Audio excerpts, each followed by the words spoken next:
immoo akka waan bargootummaa wayiti taasoftii bar jagninnati akka waan jagninnati wayiti taasofti kun isa fudhabbo kun isa fudhattu cabiyati haadha kee harkaa si haa cabsu cabiyati tasabadiyati sursi haa jedhu takka ulfoofte takka ofirraa baaste lama ulfoofte lama ofirraa baaste sadi ulfoofte ofirraa baaste afur maanta lakoo fayyaan qabdu samuun kee hojjetu hindi biyarra ilmootee dhiistee gaa'ela kee dhiistee ilmoon qabaa gaa'ilan qabaa itti kina biyarra hin haasofti immoo barsanu haasa'e jechuun yoo lan hin haasofti bar ilmoo ishii dhiistee gaa'ela kee dhiistee kan biyyaa baate jireenya mochuu biyyaa baate eeshi tokkoffaa dogongorte nama ta'e kan hin dogongorre hin jiru tokkoffaa dogongorte lammaffaa maayin sadaffaa maayin afraffaa maayin sanuummoo akka jagnummaatti taasofta cabiyati ilmoo salphoon gabaa salphinaa nama oofti bar hee amma ishiin ka intalli salphattuun abbaa ofiillee salphisti haadha ofii salphisti maatii ofii salphisti gosa salphisti salphadhu booti waa inni siyaa salphisu sanuummoo na gargaara uummata Itoophiyaa maaliif manni Itoophiyaa gaafatti luka fannifatu si bira jira moo maaliif si gargaara uummanni otoo dhibee ta'e ishii haa ta'u otoo gudeedamtee jirti odoo hundaan gudeedamtee haa ta'u kan kana fedhii keetiin dassisi jee axxaaxaamtee fannifattee bulteef maal uummanni Itoophiyaa si gargaara unkutoo ati nafsa gadaayidha seeratti dhiyaachuu qabda egarmishu ati seeratti dhiyaachuu qabda odoo seeratti namni jiraate seeratti si eessasi lubbuu nama sadii balleessite badi'ati lubbuu nama sadii balleessite barate sanuummoo hin haasofti akka waan gaarii maal ishiintu salphattuun maal ishiintu intalli intala kalleefaallaa ilma kalleefaallaa jechuun akkanaati kinu gunnaabbatteen teessuu irra gadi cuqaallattee irra gadi hin teessu han biyyaa baate birriif malee kanaaf biyyaa baate ta'e immoo tokko ta'e lammanni maayin sadi maayin afur maayin eeshi ta'e maal gocha gadi albaata maa haasofta afaan keen cuqqaallattu garaan udaanuu hin baata usatti cuqqaallattu hin galtu kara biyya keetti cuqqaallatee diqaalaa kee baatte yaa saree sanuummaan naas na gargaara itti odoon qabaadhee siin kennuan egarmishu maaliif si gargaara fedhii keetiin bar goote maaliif si gargaara unkutoo waa'ee micayyoo tanaati irratti daa'imni haa dhalatu jedhetan dubbachuu didiyan garuu amma immoo hin dubbadha maaliif jennaanii bakka isaan ga'uun dadhabee jechuudha maaliif yoo jettanii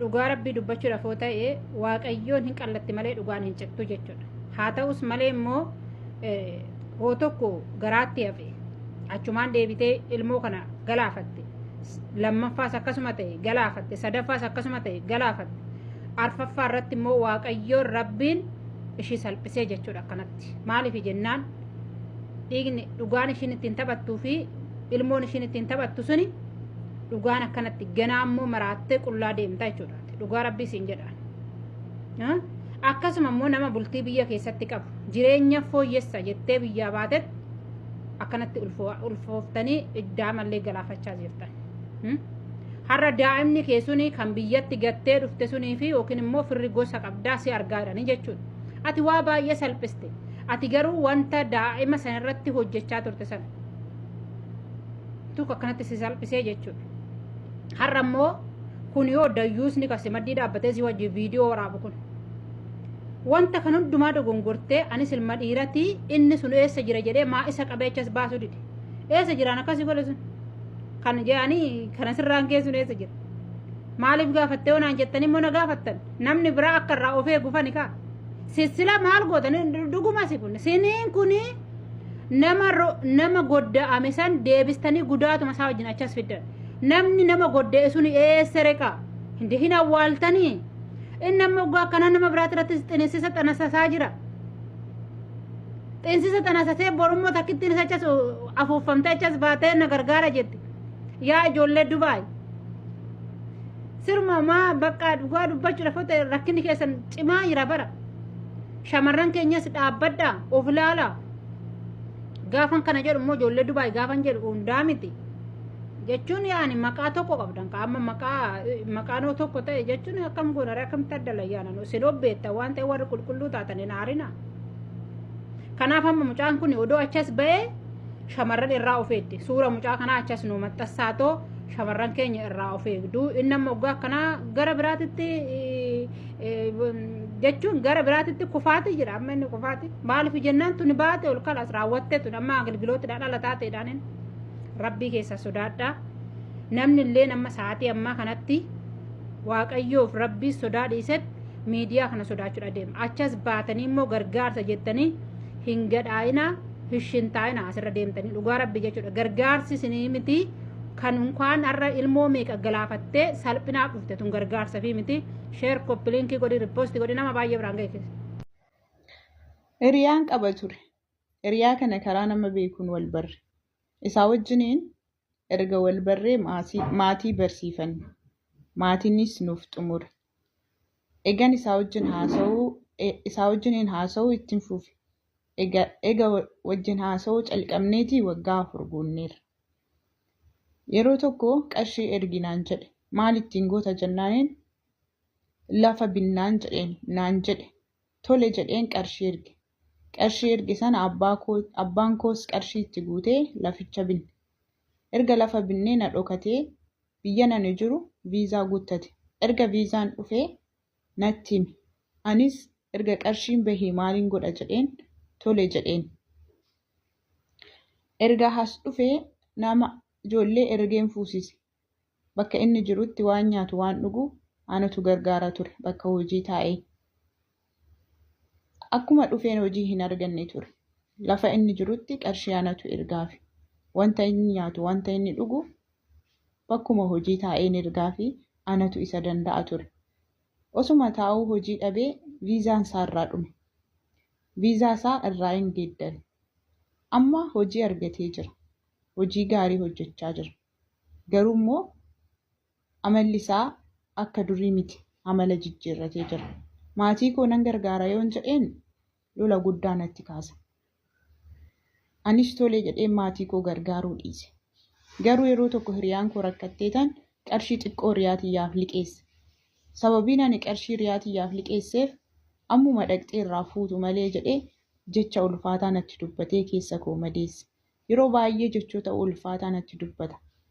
Jechi amma inni natti dubbate garuu baay'ee keessa koo miidhe.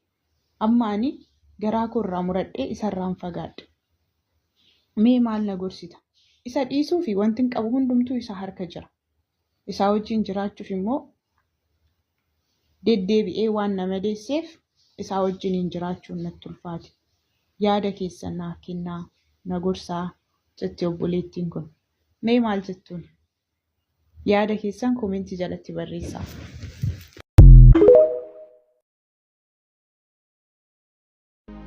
Inni manana qabee sa'a koo gaana qabee dha Oromoo yeroo mammaakuu. Mucaa kana baay'een keessan beektu. Fuula sooshaal miidiyaa kanarratti baay'een keessan ni beektu. Galaanoo jedhama. Akkuma yeroo darbe hiriyyaan isaa sakadde qalabatii hidhee fi hiriyyaan isaa sagante nama biraatti heerumte deemte baay'een keessan ni beektu. Yeroo inni boohaa ture miidiyaa irratti bahee baay'een itti baacaa ture baay'een immoo gaddaafii ture. Haa ta'u sun ta'ee darbeera. Galaanoonis sana keessa darbee akka barumsaatti barumsa isaaf ta'ee chaalenjii dabarsuu danda'u akka nama dhuunfaa tokkootti dandamatee keessa darbeera. Haa ta'u iyyuu malee ammas Galaanoo waa biraan mudate. Dhimmichi dhimma jaalalaa miti. Galaanoon sana keessa darbee jireenya dhuunfaa koon jiraadha, jireenya koon jijjiira. Kaayyoo koon galma gaha jedhee gara Dubaayii deemuudhaaf murteesse. Erga gara Dubaayii deemuudhaaf murteesse namni viizaan siif hojjedhaa jedhee birrii 450 tokko lama jedhee 450 nama sanatti laate. Galaanoonis erga viizaan hojjetamee fi ergamee fi viizaa isaa qabateeti viizaan naa hojjetameera jedhee gara Dubaayii kana deemee jireenya koon jijjiira. Ofan jijjiira nan jijjiirama jedheeti abdiidhaan maatii isaa fira isaa sanyii isaa haadha isaa fi abbaa isaa nagaatti dhaamee gara eerpoortii deeme. Eerpoortii deemee gaafa keessa seenee imaluudhaaf jedhu eerpoortii keessattis viizaan isaa siistema keessa akka hin jirre viizaa feekii akka ta'e maamiltoonni eerpoortii keessa hojjetanitti himan. Galaanoonis yeroo kana ofirra quphanuun oolle baay'ee gadduun oolle. Gaafa manaa nama qabe gaafa takkaa nama qabe waa baay'een nama qaba.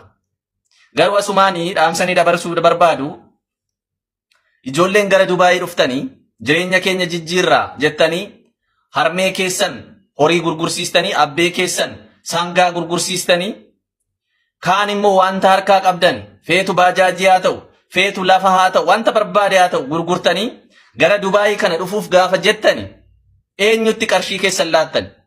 Namni isin karaa isaa dhufuuf jettanii eenyu? Hammam amanamaadha? Eessatti beektu? Akkamitti beektu? Yoo qarshii keessan sin nyaatee eessatti argachuu dandeessu? Haala kamiin argachuu dandeessu? Please itti yaadaa.